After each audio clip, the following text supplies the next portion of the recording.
All right, how is everybody tonight? Thank you for coming. Appreciate it. We've got a really good full house tonight, so that's awesome. I apologize right now if I talk really loud and this thing goes off, okay? Because I am loud normally. This was a better alternative than me carrying around a microphone the whole time, so I felt like I had to sing karaoke, and nobody wants to see that, do they? Right?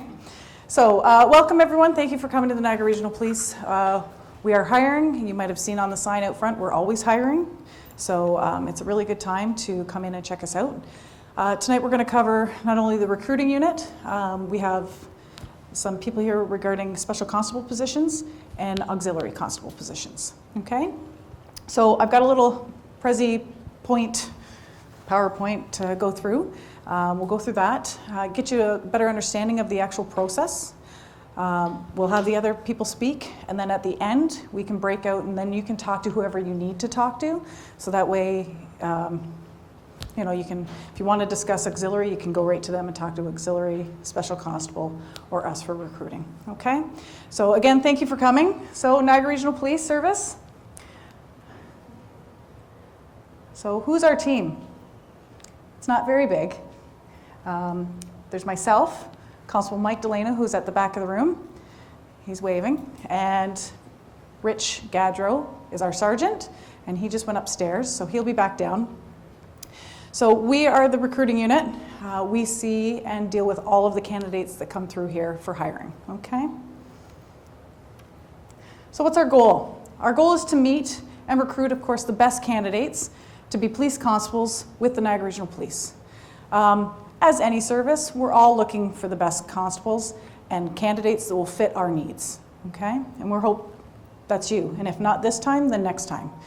There's lots of time to get into this, and we're going to explain to you how to do that, okay? Ooh. Okay, so why Niagara? How many people here are from Niagara? Okay, awesome. And a few from out of town, so we'll just go over quickly why Niagara. Well, our service is Niagara Regional Police. The mission is we are dedicated, of course, to serving and protecting the residents and visitors within the Niagara regional municipality of Niagara. Again, we have millions of visitors here through the year, and it doesn't seem to just be the summer anymore, it's year-round.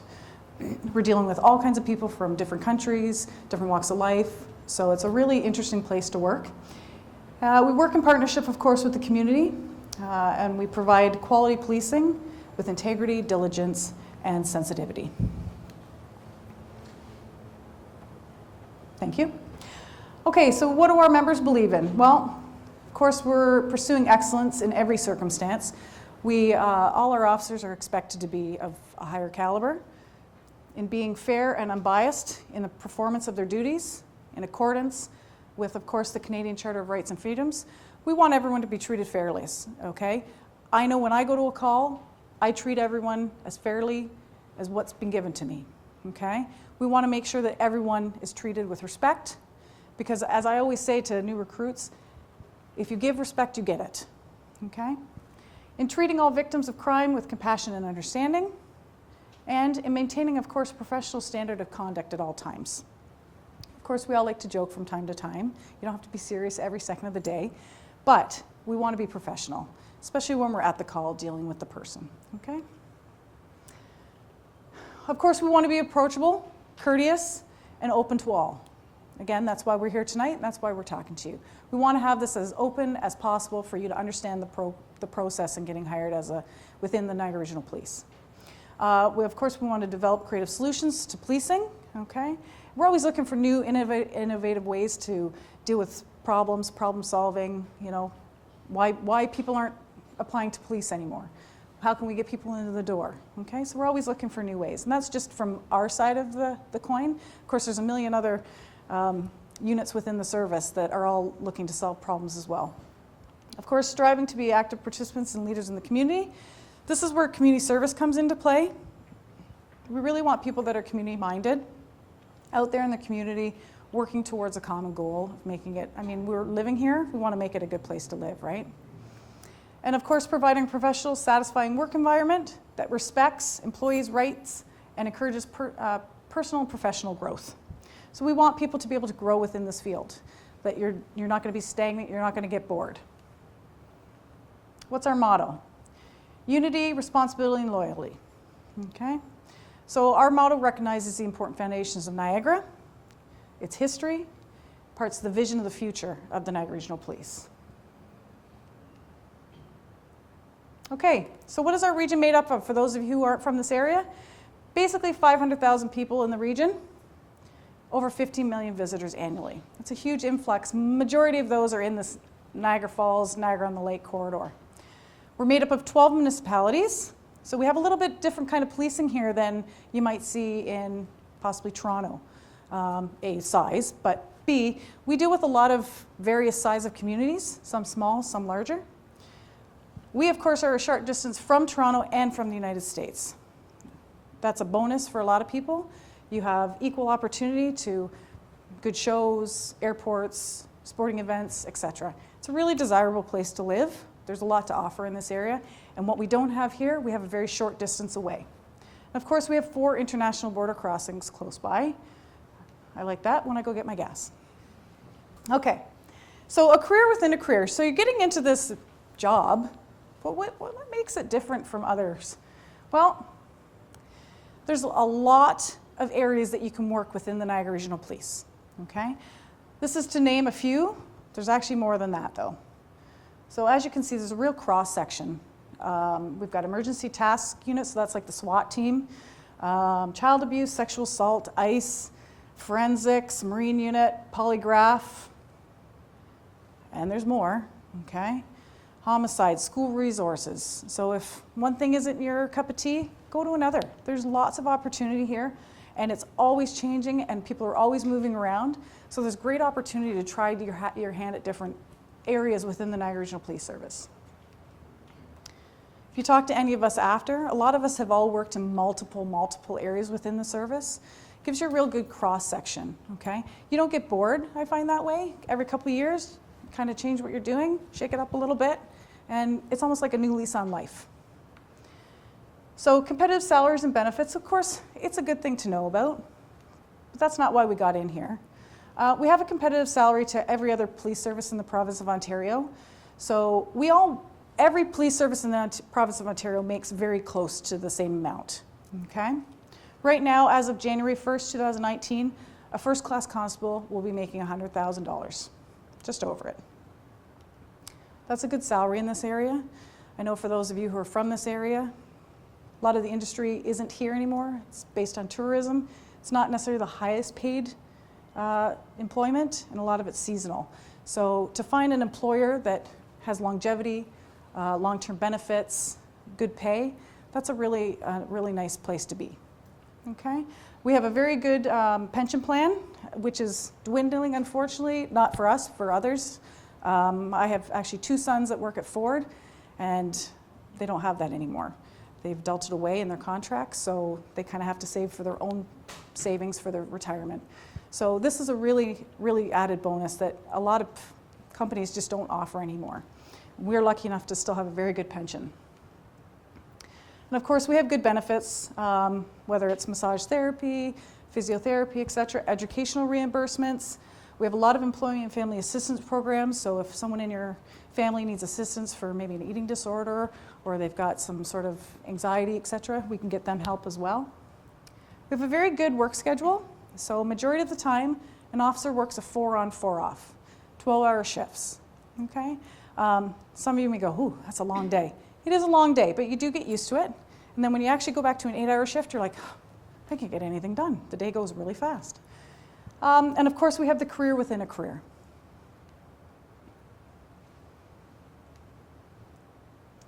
Okay, so to get you started, the first thing you need is your ATS certificate.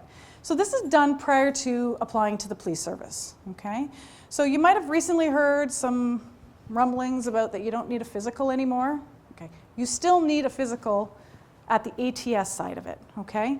So when you do your initial application, you will have already gotten your ATS certificate, Applicant Testing Services. There is a physical component here that you need to still do, okay, that you have to pass. What they were talking about on the news is at the Ontario Police College. So before you could graduate from the Ontario Police College, you had to complete another physical to prove that you were of fit capabilities to do this job. They have just recently since changed that, like within the last 2 weeks. So you still need your physical component on the ATS, okay? It's only after you get hired that they've changed that. So what are the stages with this? So on the bottom I've got the website for, but if you just Google ATS, Applicant Testing Services, it will take you there as well, okay? This is not a police-run agency, okay? They sort of do all our work for us. So years gone by, we used to go to every individual police service. You would write your test, you do your physical, et cetera, et cetera. They've streamlined it for us, so there's a lot of time involved in this, and we don't necessarily have a lot of time to do all those extra things now. So that's why this has come about. There is a cost involved, we'll get into that. So stage 1, you're gonna do what's called the PATI, Police Analytical Thinking Inventory. Then you're gonna do a written communication test, because not everything is done on the computer. So you have to actually, grammar, spelling, et cetera, all very important things. So they do test you on that. And of course, what we've all heard about the prep test, okay? At the end of this presentation, I will give you some more information regarding the prep test, okay? So just bear with us, something that you might be interested in. So that's stage 1.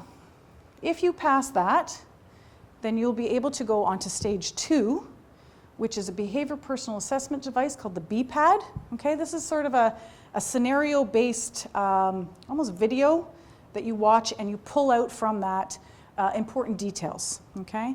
So we're looking at your they're looking at your observation skills, et cetera, how you can compile information, et cetera. All very important things when you get into policing. Your hearing and your vision will be tested. All of this is on their website, okay? So if you go there, you can get all the, if you have any questions regarding hearing and eyesight, they have all the base levels that you need. You can go there and find it out, okay? Because unfortunately, we don't deal with it till after people have done this side, okay? Okay, what you're gonna get next is a certificate if you pass both stage 1 and stage 2. Okay, you're gonna get this, we call it the hot little piece of paper that everybody needs, because you need that to apply. This is sort of a good likeness of it. It's a little brighter in real life. So this is the OACP certificate, okay? This is your results. This tells us when your prep expires, which is every 6 months. When your PATI and WCT expired, those are good for 3 years. So there's different timings on there that pertain to application dates that are important for us, okay? So you just have to remember, though, that your prep does expire every 6 months, so you have to constantly keep that up, okay? You have to be in good standing with an OACP certificate through your entire process, okay? So if it expires halfway through the interviews, you have to make sure you get in there before it expires, okay?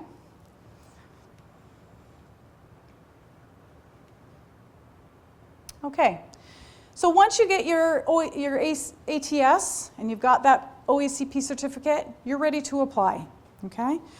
So what do we look for? Well, minimum qualifications were set out years ago, I'll be honest. 18 years of age, secondary school diploma or equivalent. These are baseline, okay? Legally eligible to work in Canada, so either a Canadian citizen or permanent resident status. Physically and mentally able to perform the job, and be of good moral character and habits. Okay, so like I said, this is baseline. Majority of people that we see have some sort of post-secondary, okay, whether it's college, trade, university, etc. Some type of post-secondary. So remember, you're going for a job like anywhere else, you got to compete against other people. So you're competing with what they also have on their resumes. So keep that in mind. Okay, so you get your certificate. This is what we are going to ask you to submit when you go onto our website, okay? It's all done online. So you're gonna put your application in. There's a number of questions you need to answer. You're gonna upload a resume. The resume does not have to be this state-of-the-art, beautiful piece of artwork. It has to be a nice, concise piece of paper with what we need to know about you, okay? Unfortunately, I know in the private world where people are getting into sending headshots and all that sort of stuff. We actually like to keep this portion where we don't know what the people look like, see like, anything. So that way we don't have any bias towards the person, okay? Because you know what, sometimes people bring preconceived biases into this, and we don't want that. So we want to make sure this is fair for everyone. So please don't include headshots, okay? I know in private world they're sending them out. That's good, but this is a little bit different. So please don't include those. So you're going to send in your application, your resume, your certificate of results from the OACP. First aid, CPR need to be up to date, okay? And all of your school transcripts, high school, post-secondary school. And they need to be official transcripts. And then there's a few waivers on there that we need to sign for confidentiality reasons. This all can be found on the website, and this just everything's uploaded, okay? We can answer any questions regarding that after. So what happens then is it comes to myself, Constable Delano, and the sergeant, and once the administrative assistants compile everything, it's passed on to us, and we score the applications, okay? I'm not going to tell you what they're scored out of. That's giving things away. But primarily what we're looking at is your employment at first and your education, okay?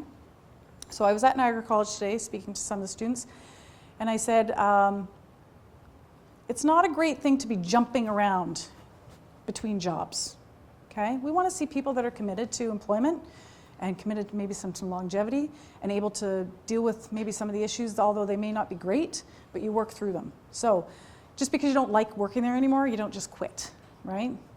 So unfortunately, we see some people that, well, I worked at Burger King for 3 days, and then I moved to KFC for 2 more days, and then I didn't like that because I don't want to do that. So I switched to working at the Bay. Well, I didn't like that after 2 weeks, so I quit there too. So that tells me a lot about that person, okay? So take a job, stick to it, work for a little while. When we do see people changing jobs, primarily it's because they're maybe moving up in pay, the hours are a little better, situation changes, maybe you had to move. We do understand there's students that, you know, it's summer employment, you leave that, you go back to school, you maybe have another part-time job. That's fair, that's cool, okay? We understand that. So I'm just giving a little bit of an example for you, okay? So we review them, and then what comes next? Now we're going to get into some interviews. So we actually had one of these this morning. It's called the written local focus interview. So if you are matrix high enough, usually over the 70% mark, then we will invite you in for a written local focus interview. So it's a 2-hour written exam, okay? Usually it's held here in this room. It's general knowledge questions about policing, about the Niagara Regional Police, about the Niagara region, okay? We do get into some behavior questions on this written, so more tell us about a time that you showed self-control, something along those lines. That's not the question. But just so you have an understanding of sort of what we're looking for. And we also have a pre-background questionnaire that we have you fill out, a little bit about yourself. This all has to be done in that 2-hour time frame, okay? Unfortunately, if you don't complete it, then you can't move on. And the other issue we're having with this situation is legibility. We can't read what people are writing. So please make sure that you print it or write it in a version that we can actually read it, okay? Because I can't mark it if I can't read it. We want you to be successful, but you're kind of hurting yourself, right? So please make sure we can read it. If you're successful at the written LFI stage, okay, you will be notified. So up until this point, we will only notify you if you're coming in. When you put in your application, it's good for 1 year, okay? So we can hang on to applications that come in. You may not hear from us for 3 weeks, 3 months, 6 months, 8 months, okay? So just because you don't hear right away, that doesn't mean that you're not still in the pool. It's just, for whatever reason, we haven't pulled your file yet to go maybe come in, etc. So you won't hear from us. Now, if you don't hear from us after 11 and a half months, there might have been an issue, okay? Unfortunately, most of the police services don't have correspondence at the beginning stages of their recruiting. It's more in the middle and end. But when you get to the written local focus interview, we do correspond with you, okay, whether or not you were successful or not, as well when you come to the face-to-face. So the first time we actually meet you face-to-face is when you come in for that written, okay? We kind of get a little, we've seen your files, we know the names, now we've actually got a face to the file. But you've already gone through really a couple stages before you got to that written. So you're well into the series of events that are going to unfold. So next you're going to come in, we're going to invite you, if you pass the written, you've scored a high enough mark, to come in for what we call the face-to-face local focus interview. There is no time limit on this. Primarily speaking, most people are doing about an hour, hour and a half, 2 hours, okay? There's not a lot you can do to prepare for this interview. It really is getting to know who you are. This is where we can really ask a lot of questions of you. You know, a sample question is, are you willing to work shift work? You know, is this something that you can handle? Because a lot of people can't work nights. It really does bother them. So this might not be necessarily the best career for you then, right? We base our questions on what we call the developmental competencies. So if you go on any police website, the Niagara Regional Police website, if you Google developmental competencies in policing, you will see what they are, okay? Look at those competencies, come up with situations, experiences that you've experienced within the last 5 years, okay? And you can formulate a very detailed answer from that. Normally, again, an hour, hour and a half. So this interview takes place with 2 recruiters and you. There's always 2 of us and then the candidate, okay? If you're successful with the face-to-face interview, you'll be invited to come back for the ECI interview, the Essential Competencies interview. This is a little bit of a different animal. I'm not gonna lie. Okay, so the ECI, you need to bring your OACP certificate. We didn't mention it any other time, but you need to bring it at every step that you come here. You have to prove that you are up to date. You have to prove who you are. So a form of identification and your OACP certificate. This interview usually takes upwards to 1.5 to 2.5 hours. If we're getting into 4 or 5 hours, it's a long interview, okay? It shouldn't take that long.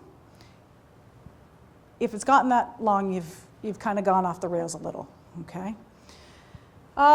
There's no time limit again. We don't rush you through this. That's not what we're here for. I'm just saying if you get up to that 4 or 5 hour mark, you've probably got a little bit of verbalness going on and on and on and on and on, okay? And if you do happen to fail it, you might have to rethink how you answer the questions, okay? So just keep that in mind. So again, there's going to be 2 of us in there, 2 recruiters, and yourself, right? Okay, so for the ECI, your examples have to be within the last 2 years. The interview results are going to be shared that day. Up until then, everything we send out is via email with also a letter indicating whether you're passed, usually within a week or 2 of the exam or the interview. This one, we stamp your OACP certificate. We mark whether you're successful or not, and because we need that for other recruiters. So that's why we do that. So you're going to know if you passed it before you leave, okay? The results from other police services ECIs may be used. It's at our discretion. So for instance, Hamilton is just up the road. Their interviewing is close to ours. So we will take theirs into consideration usually, okay? So if you have a valid Hamilton ECI, we'll send to Hamilton for what you've done, all their information. They'll send it to us. We'll look at it, see if we can use it, and then if we can use it, bonus. You won't have to go through it again, right? But you may have to go through another ECI depending on the questions that are asked of the other service. So it's just, we have to use some discretion in that. So I can't tell you it's always going to be taken. So just keep that in mind. Be prepared, right? Okay. So these are the essential competencies. Again, they're online. You can find them anywhere. So our questions are based off of those. So a good way to prepare is think about situations you've been in the last 2 years, come up with 2 or 3 examples for each one, okay? And then fill in the details. This takes some time. You can't do this the night before your interview, okay? You need to sit down and really think long and hard about 3 examples where you showed self-control, but that you can tell us quite a bit of detail regarding it. We want to know names of people. Who was there? Who was affected? What happened? All the who, what, where, when, why, how. Okay? This is another technique that we like to have people set up their answers with. This really does work. We use it internally in our own, when we go for our own job competitions as well. So if you develop your answers using the STAR technique, so the situation, what was the task, what was the action, and what were the results, it helps you from not getting verbal diarrhea, okay? That's where your interview starts to go into 4 and 5 hours, is when people just keep talking and talking, and you may not actually be answering. So what we want you to do, just like when you're an actual police officer and you're writing a report, we want you to get to the point. We want all the details in the smallest amount, so we don't have to write and read 10 pages. What you could actually probably have fit into 1, okay? So this helps you prepare for that. This is a really good technique. Think about it. Try to formulate your answers that way. It will help you. The other thing, I'm going to give you a hint. We usually offer you some paper when you come in and sit down. Oh, the lights just went off and now they're back on. Use the piece of paper to jot down key points that you want to touch on in that answer. It will help you keep you grounded and focused on answering that question. Too often do we see people coming in, they hear the question, they see the question, but they just go off, okay? Look at the question, take a minute, take a deep breath. It's weird, awkward silence, I get it, okay? But those few minutes are there for you. Take the time you need, jot down a few points, think about what you're going to say, and then hit us with the answer. Okay? It really does help you formulate your answers. Okay, so that's the ECI. What's next? Well, if you're successful with the ECI, then we will probably move you into background. Nothing is a for sure, okay? We review the files constantly as we're going through the system. So the next stage, though, would be the background investigation. So a few things happen at the same time during this background investigation. One is the psychological examination. So you come in, you do a questionnaire. It's a substantial side questionnaire, okay? It's called the MMPI. You can look it up if you like. Once that's completed, the results are sent to our psychologist, and then you go for a one-on-one with the psychologist. The results, again, are forwarded to the recruiting unit from the psychologist with his findings. And then if you pass, fantastic. If you don't, you can't do another psychological test for any police service for 1 year, okay? And that's all set up by the OACP, which is the Ontario Association of Chiefs of Police. They govern all these rules that we have to go by. So we don't just make stuff up willy-nilly, say, well, this is what we're going to do. The Ontario Association of Chiefs of Police make the rules that we follow, okay? And that's one of them. So if you fail a psych test, don't sweat it, it's okay. Regroup, come back in a year, okay? No big deal. Sometimes it's just people read into things a little too much, etc. I don't know, I'm not a psychologist, but you know what? Just don't get too upset if you do fail that portion. We do have the odd one that does. Just regroup and come back in a year, okay? You're going to go into a sort of an investigation now. We're going to assign you a backgrounder, and your life is going to get under investigation. So this is where we start contacting your references, past employers. We really need you to be candid with everything here, okay? You need to be upfront, etc. So your driving record, we're going to ask for you to go get your driver's abstract from the ministry so we can see your full, not just last 3 years. We want to know your whole life story. So this is where we start compiling everything about you, okay? And you're going to be sent for a medical examination. It's done in Hamilton at the Wilson Medical Clinic. Again, there's guidelines set out through the OACP for this examination. Basically, we want to make sure there's no major health concerns, really, for you. It's not a breaker if something comes up. So we had someone years ago that they didn't know they had diabetes. okay? And this medical actually found that they had diabetes.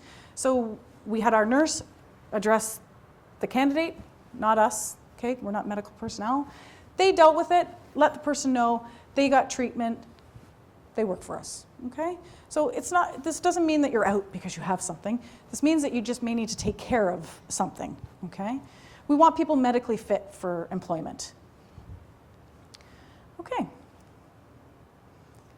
So if you go through all of that, we do a final review. So we sit down, the entire recruiting unit, and our bosses, not the chief and the deputy, that's something different, and we're going to review all of the files, and then we decide which files will go up to the chief.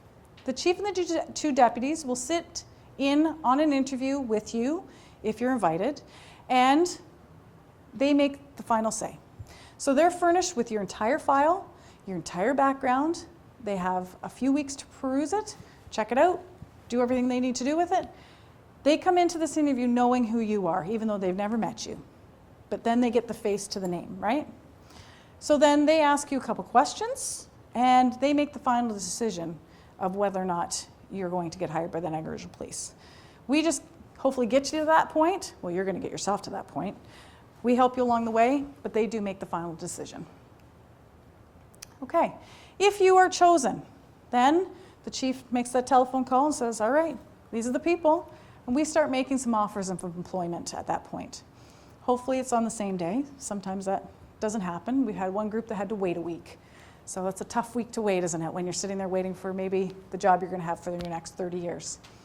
So you will get a verbal offer of employment first by one of us, and then followed by an official letter of confirmation. It goes out usually the next day. We have to have the chief sign it, and usually by the time we finish these interviews, it's late in the day. So usually the letter goes out the next day, but we do try to make those phone calls right away so people aren't waiting. Okay. So you finally made it. Yay, you, right? Okay, so now you're going to get into some training. So at first we do some in-house training. It's 2 weeks pre-OPC and 3 weeks post-OPC. So we're going to hire you. You're going to come in. You're going to sign all your paperwork. And then the next, probably we'll say on a Friday, and then the Monday, you start at training, okay? They're going to get you ready to go to OPC. You do not need to come into this job knowing what to do already. I didn't. They didn't. None of us knew. We teach you, okay? So we're going to get you up to speed for OPC. OPC is 13 weeks in Elmer, Ontario, lovely place in southwestern Ontario, in the middle of a farmer's field. And the nice part is it's paid training. So you get paid while you're there. There was a time when we paid the tuition. That has since changed. What we do now is give you an interest-free loan to be paid back over 5 years. So roughly OPC, I think, is around $11,000 right now. So what we do is we offer you an interest-free loan. It's taken off your paycheck for a 5-year period. Okay, so that way you don't have to put the money up front, and off you go to OPC. They're going to teach you everything you need to know about policing at OPC. And then you're going to come back for 3 weeks. You're going to do some just requals, make sure you're up to speed. You're going to learn our in-house computer system, and then we're going to send you out there, okay? So you're going to be assigned to a shift. You're going to be assigned a coach officer, okay? You're going to be on uniform patrol. There's no availability to just walk into the Niagara Regional Police and start in the Marine unit, okay? You have to learn how to be a police officer first and foremost. That's why you signed up, is to be a police officer, okay? You have to complete minimum of 60 working shifts with a coach officer to be approved to go out on your own. Even then, after that time, we keep pretty close tabs on you to make sure that you're progressing well and understanding what's happening. And you know what, there's a lot to learn. I don't think people realize sometimes how much there actually is. And legislation is always changing, so we're always learning, okay?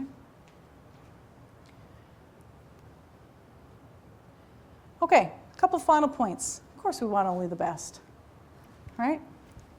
Final points. Community service indicates to us a sincere desire to serve. It doesn't matter what your community service is in.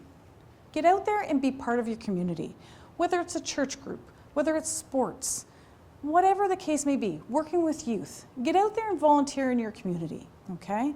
Be part of it and give back. We all have done it, we all still do it, okay? So that's not something that changes once you get hired. People here, we've got how many officers right now doing Cops for Cancer? It's constantly something that everyone here is doing. Honesty, of course, is always the best policy. Through this entire process, honesty is paramount. Honesty is part of your integrity. If you don't have integrity, it's very hard to be a police officer, okay? So, if you are found to be lying at any point of this, you can be accused of deception. Deception, nobody wants to hire a deceptive police officer. So please remember, honesty is the best policy. If there's something hidden in your history that you're just not sure about, ask us, okay? We'll tell you whether or not it's, ooh, that's no good, or, okay, you know what? You were 15. That was dumb. We get it, okay? People grow up, people change. So please just check with one of us first before you think that, oh boy, I'm out, okay? But be honest about it, own it, right? Of course, candidates must understand and believe in our missions, our beliefs, and our motto, and continue this throughout their career. We want someone who will continue to be this person through their entire 30-year career or more. We have somebody that has 50 years right now. Okay, questions we'll just hold off for a minute. We will have time for it. I'm just trying to find where they added. Okay, this is what I was talking about earlier. So recently, Niagara College has just built this brand new, beautiful complex, okay? And they are starting to do practice prep sessions. These are some of the upcoming dates that they've already booked. The cost is $20, okay? I believe you need to email first through Niagara College.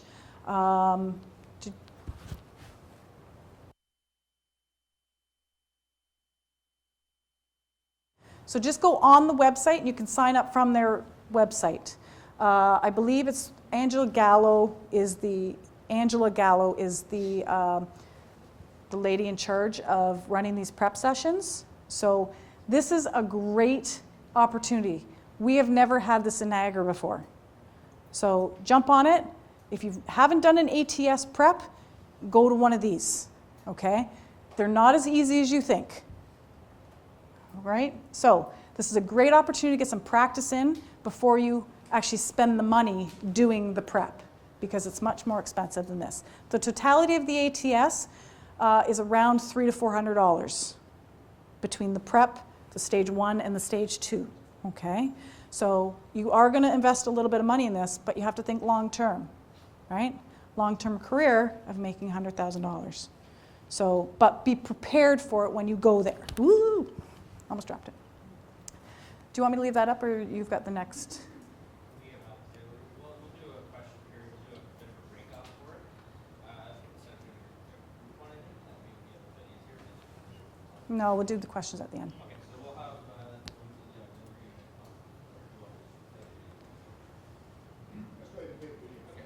Okay, so we're going to play the video right now for the auxiliary police. We'll do the questions at the end, so that way you can break out and ask us individually, okay? But before, if anybody does have a quick question while we're setting this up, does anybody have a question they would like to ask right now that they're willing to share with anyone? No? All right, no problem. Don't be shy, I'm not. So we're just going to get up a video for you to watch for the auxiliary police, and then you're going to have to say a few words after? Auxiliary Police Service Awesome. members provide an invaluable...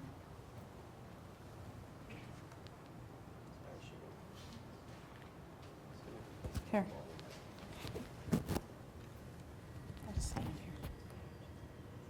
support function to officers of the Niagara Regional Police Service and, more importantly, the citizens of the Niagara region.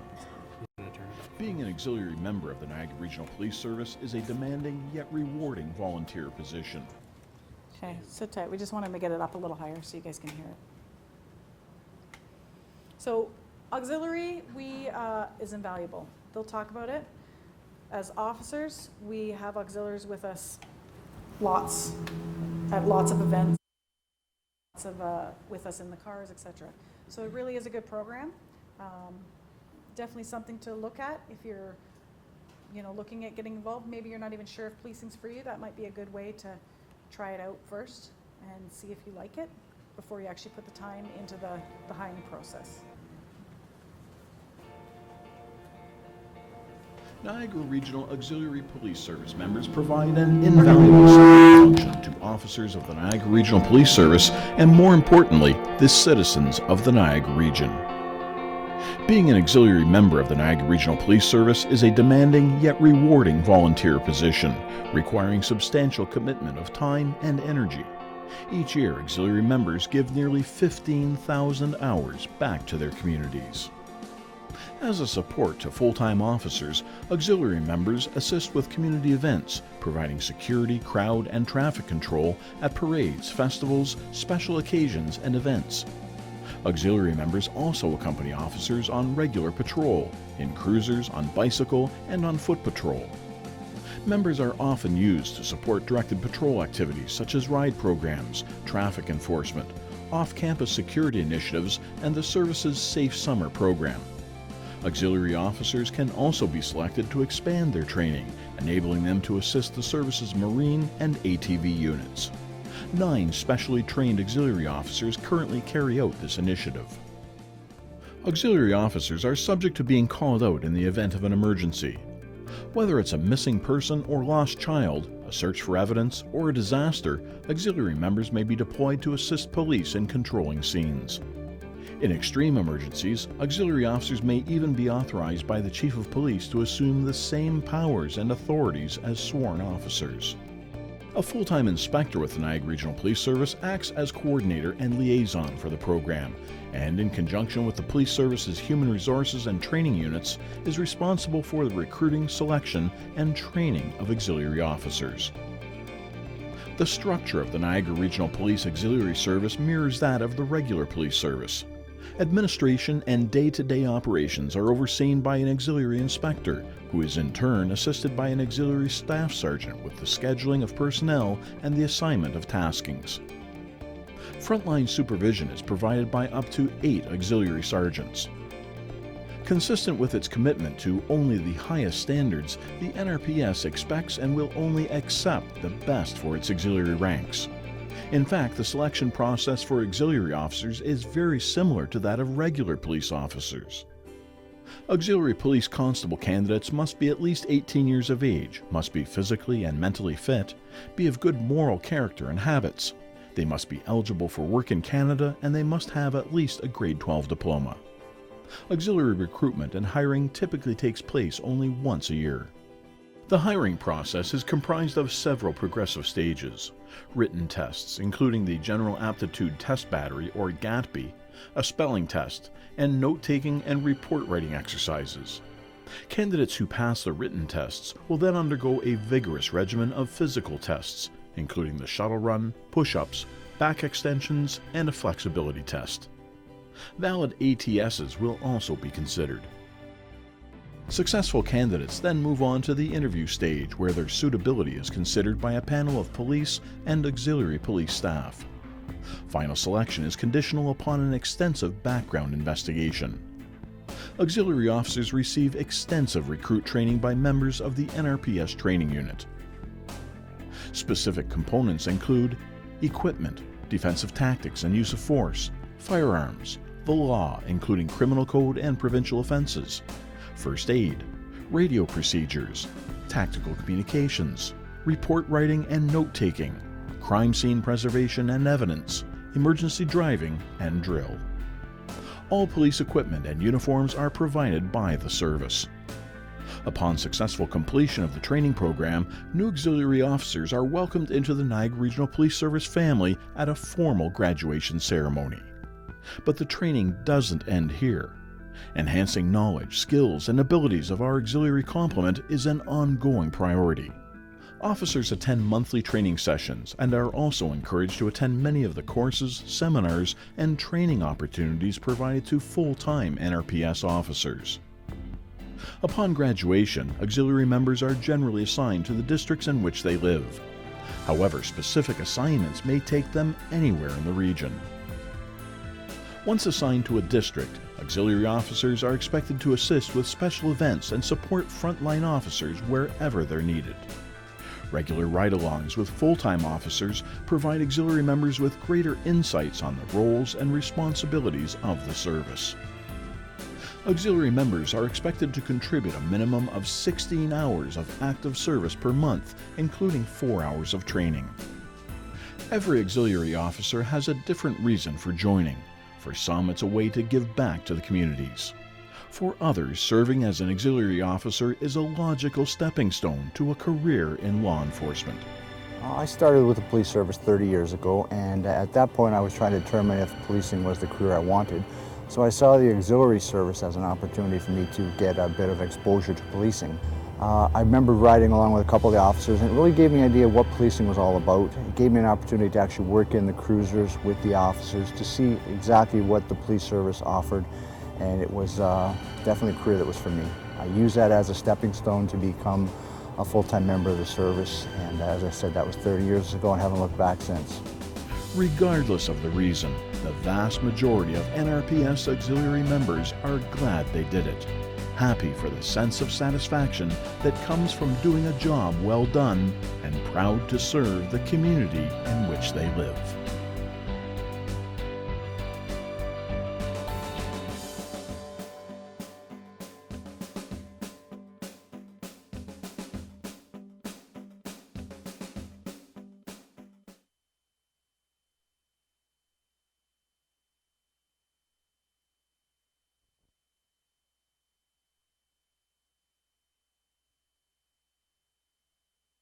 And I am now the auxiliary liaison officer for the entire region.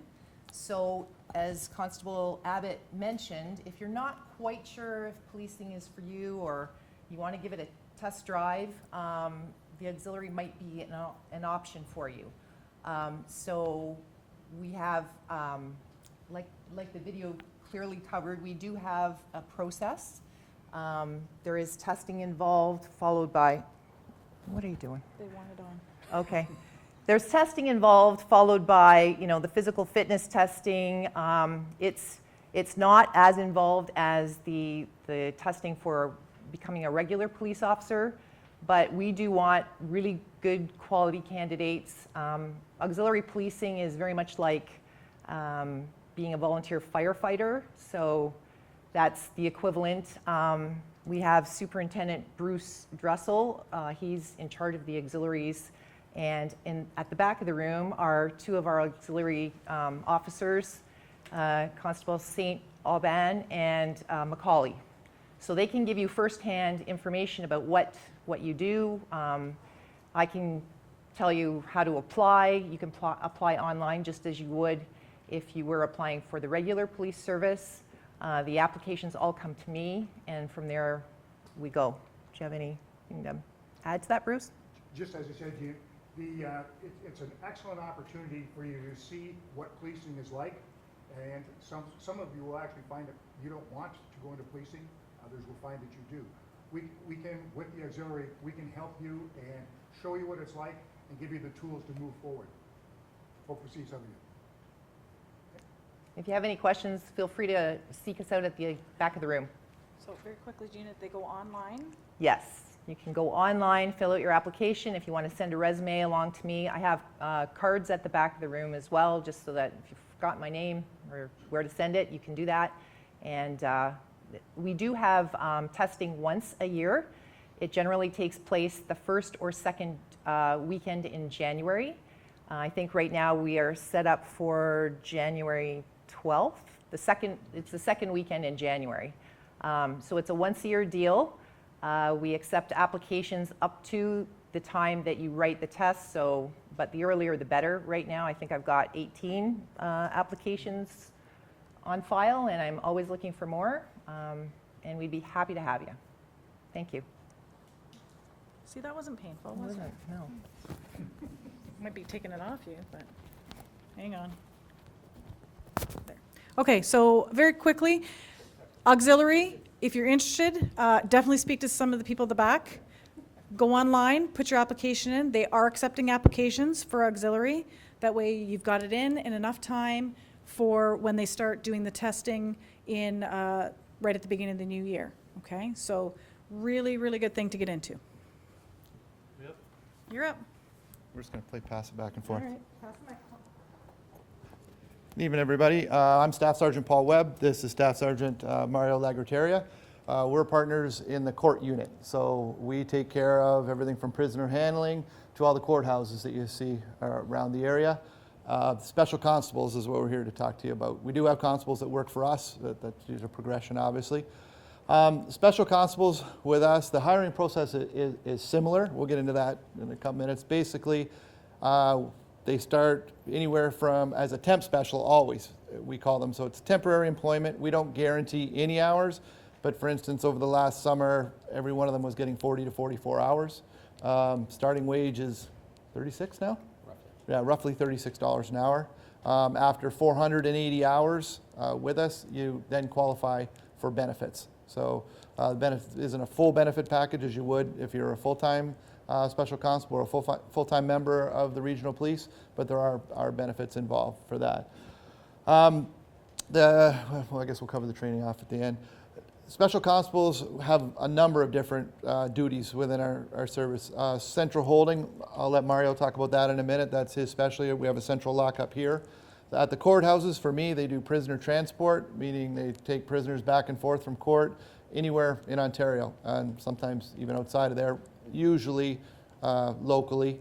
They'll pick up, bring to court. If remanded from court, they'll go back to wherever they're going to go. They're in charge of security within the courthouse. So they're escorting people to anywhere from fingerprints. They also do DNA there if ordered by the court, but into the courtrooms for their bail hearings or any kind of follow-up trials, that type of deal. Some summons servers work in our court bureau. They go out as special constables that give the title of summons servers.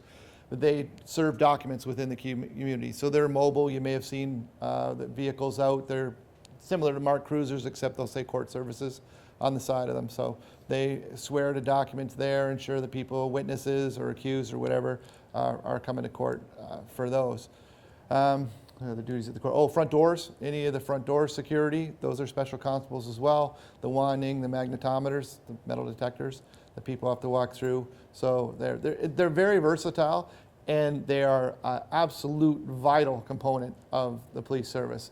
To be honest with you, I came to courts 2 years ago. Before that, I did 26 years bouncing around different areas of the service, but I never understood the importance of the courts and in particular the special constables. Without them, simply we don't function. It's great that we make all the arrests on the road, but after that, it really falls into their hands. It's a vital, vital job. We have lots of crossover.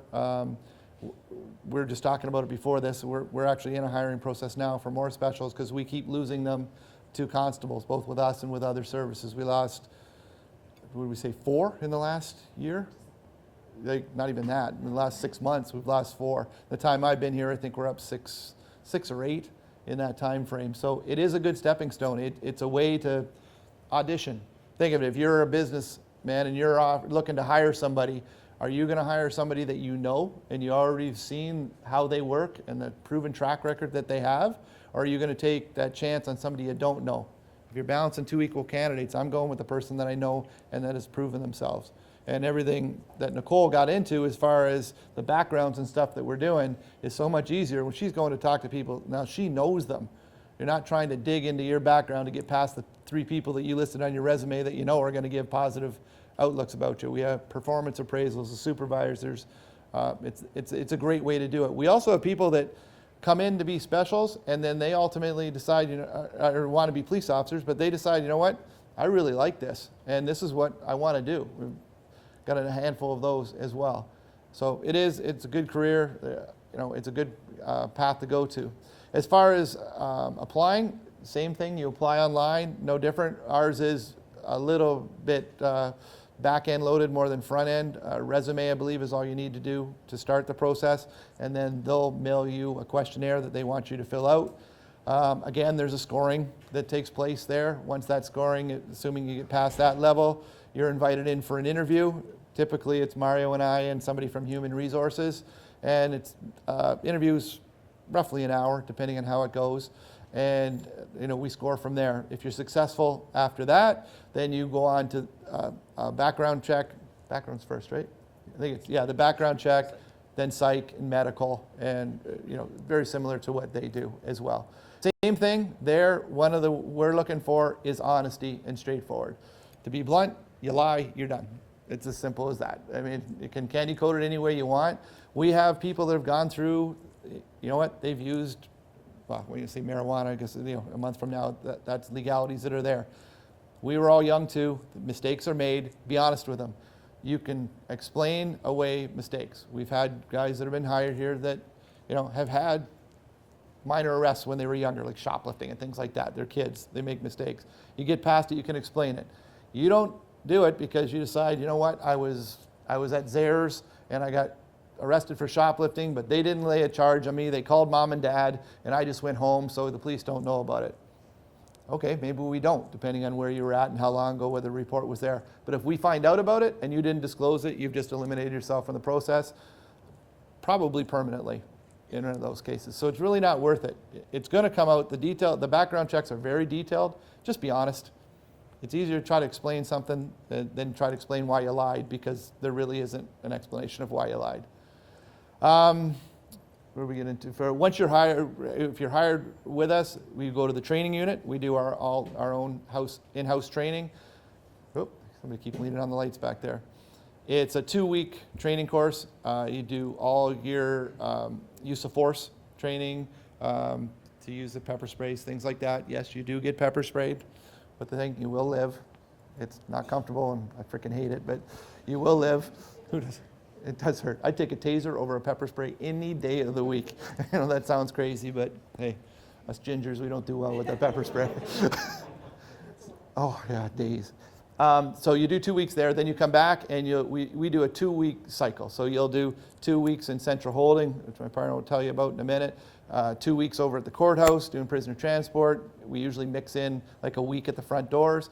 And then as a temp, you can go wherever we need you. It's basically you're filling in the blanks for people that are on leave or that have called in sick. So getting back to the hours, there isn't a guaranteed schedule. You are provided one. Mary, it's our schedule. It's usually a couple weeks in advance. Yeah, week to 2 weeks in advance for the ones because we know when people have scheduled leave. But there are those phone calls that will come. Somebody calls in at 5 o'clock in the morning and says, you know what, I'm sick, I can't come to work. We need you for that, or we've been told all of a sudden, late that we've got a judge's order. We got to go up to Vanier or somewhere like that to pick up a prisoner. We're going to be on the phone at 5 in the morning, and there is a reasonable expectation that you're going to come to work. And we don't say you can't work anywhere else because we get that it is a part-time position, a temporary position. And over the winter hours, sometimes the hours do drop down a little bit more into what you would call a part-time. But we do expect for us to be your priority. I mean, there are going to be things that come up. We get that you have families. We get that sometimes at 5 o'clock in the morning, you're the only one home with your 5-year-old kid. And most people are reasonable enough that they're not going to leave the kid at home by themselves and come to work. We'd hope.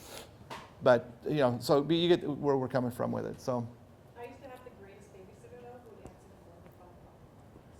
Yeah, no, I mean, if you can work it out or you've got parents, it's not a do or die, but. Oh, really? There you go. You want to hear about the cells? Sure. There you go. Whatever else. You pretty much stole my thunder, but that's Sorry. okay. Yeah, so if you look at police, just with like a variety of layers. So everybody here is Niagara Regional Police, and they think of the police officer, but there's so many different layers to actually working for a service. There's civilian jobs within different units and bureaus that are part of it as well, and special constable is the other one. So special constable, they kind of go interchangeable with cell officer or court officer. So that's what my partner had mentioned here with regards to they're either at the courts or in our central holding facility. They're the ones with the baby blue shirts, okay? That job in itself is also a career within a career because of the different opportunities you have. So he'd mentioned the front door security, moving prisoners throughout the courthouse, going into trials and things like that from the cells, the summons serving, but here we have a central holding facility. So if anybody gets arrested within the Niagara region, they need to be brought in for processing, whether it be to be released or to be held overnight for court purposes, they're going to come to this facility here, and upstairs actually, because we're on the lower floor, right? There's 3 special constables working with 2 sergeants in the cell block, and they run the central holding facility. So that's just something a little bit different. Their schedule mirrors the police schedule. So they do that 4 on, 4 off that Nikki was talking about with regards to 2 days and 2 nights. All the other court officers we have or security officers at the courthouse, they're more or less a Monday to Friday gig. Okay, so they'd be Monday to Friday with shifts ranging from I think 7 to 3, 8 to 4, 9 to 5, 10 to 6. Yeah, 10 to 6 is the latest. Yeah, a variety of different things. So, I mean, when you are thinking about the Niagara Regional Police, there are more opportunities other than just being a police officer, okay? What Paul alluded to with regards to the success we've had with numerous special constables being now hired as police officers, they took it as an opportunity to get that experience they didn't have prior to going into the recruiting process. So there are people that are hired as special constables who may fall short in the applicant process for the policing side of it, for the constable side, but they get in with the special constable side and they're able to more or less continue their job interview with us and gain experience. For the recommendations.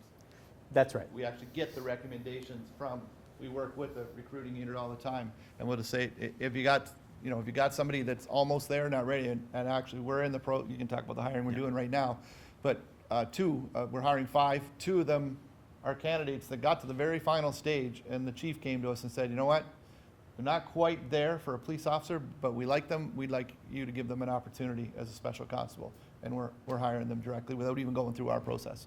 So. Yeah, getting hired isn't that easy, really. There's a lot. Look at all the people here today. Think of the amount of applications we get on a regular basis, and you're competing with each other. So what's going to put you on top? Okay. So as Paul alluded to, we are hiring now for temporary special constables. So when you get your applications in, if you're able to, there's another one for a special constable. Get that in as well. The requirements are that ATS as well to have with your resume, but everything is done. What's that? Yeah, remember special constable ATS? Yeah. That's, Yeah, and there are 2 different ATS testings. There's one for police officers, which is good for police and special constables, and then there's actually a specific one tailored solely for special constables. So if you're not interested in being a police officer and you're pretty much sure that you only want to go that court way, then there's a different applicant testing service test that you actually would do. If you apply, like Paul mentioned, we'll go through the vetting process, and if you're successful there, then there's potential employment on that side of it. for this round, like next week, because we're right at the tail end of it, right? Yes, yeah, this is the tail end. So anybody who's ready to go right now and you're thinking this is a viable option, I suggest going home, logging on, and seeing if you can send in your stuff. I'm not sure if I missed anything. No, I don't think so. We talked about wage, so they make very good money. And like I said, it really is a great stepping stone for anybody interested in a career just with the Niagara Regional Police Service in general. So we're going to be hanging around if anybody does have questions afterwards, so just come find us. All right, I'm not going to clip back up, but just so you know, when you apply to the police online, there's a drop down for police, okay? Special constables are actually under the civilian side. So to put that application in, you need to go through the civilian side, okay? There are other job opportunities on there on our civilian side of the house. We have over 1,000 employees. So don't just think one way that we're all trying to tell you. There's lots of ways to get your foot in the door. They're all good experiences. You have to remember that. Okay, what Mario spoke about was when we get someone in-house that's already working here, we can draw from their assessments, from who they are. Half the battle's already done. We've already done a background on you. We've already done some of the work on you. You've proved yourself within. So don't just think this way. There's other ways to get to that end result if ultimately the policing side is what you're looking for, but you may not be quite ready. Definitely look into these other options, okay? There's lots of opportunity out there for you right now. Go for it, right? So we're going to end the live stream portion that we have going on.